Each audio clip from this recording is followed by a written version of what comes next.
Take a look here. This is my first stab at making a cribbage board, and I made this from a scarlet oak tree, left the bark for live edge, and made my own pegs. If you'd like to see how this is done, join me.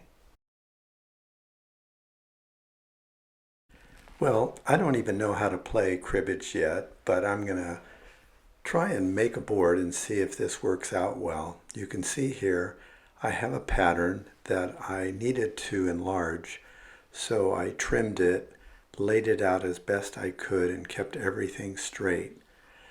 Now, this piece of wood has been spliced in the center because it was warping badly, and then I glued it together again. And you can see it's been smoothed out and trimmed right in the middle and then joined again.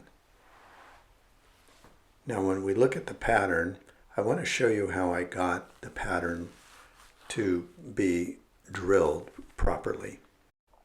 I'm going to take this metal ruler and clamp it down right where it should go and then ram the spring-loaded punch right into each spot so I'll get a straight line. Now I'll take a 1/8 inch drill bit and I'm planning to drill it in every one of the punched holes. Here's a little trick for you when you're drilling holes like this. It's pre-punched, so what you want to do is turn the drill on, but don't hold the wood down tightly. Let the spinning drill bit find the dent in the wood and then travel in that direction. Then hold it down.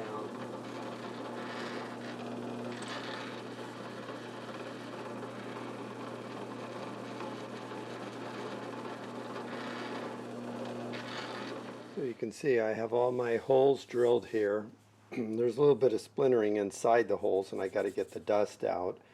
And then Now for some fun, I'm drilling 1/8 inch holes into a piece of walnut here. I'm going almost all the way through, but not quite. After that's done, I'll knock the sawdust out. And then I'm using a different piece of wood here, but you get the idea. I'm using a 3/8 inch plug cutter, and I'm centering it over each of the 1/8 inch holes. And this is what I get. My little plug with a hole in the center. Now what I'm going to do is take these plugs, and I got myself a piece of steel rod that's 1/8 by 48 inches. It was only about $4, $4.50. And I'm going to take it and cut it into sections, and what I'm planning to do is take and glue this in here with epoxy resin and have it cut off about 1.5 inches out.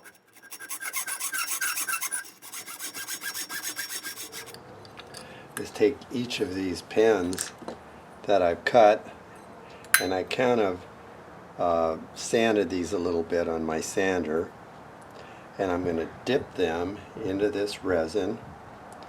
Get a pretty good amount on there. I can be a little sloppy, and just shove it down in there and bottom it out, and you can see I'm leaving a little bit around there, and that'll just add to the adhesion.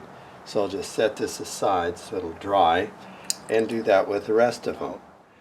And then I'm going to put this in, I'm going to chuck it into my lathe, and I'm going to sand and smooth this down and taper it. So what I end up with is a little wooden top of laminate with different colors and a little post that can go into each of these holes.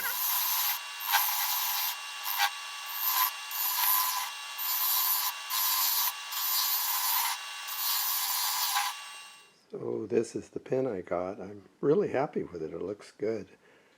So I can make 3 of these, and then I'll stain 3.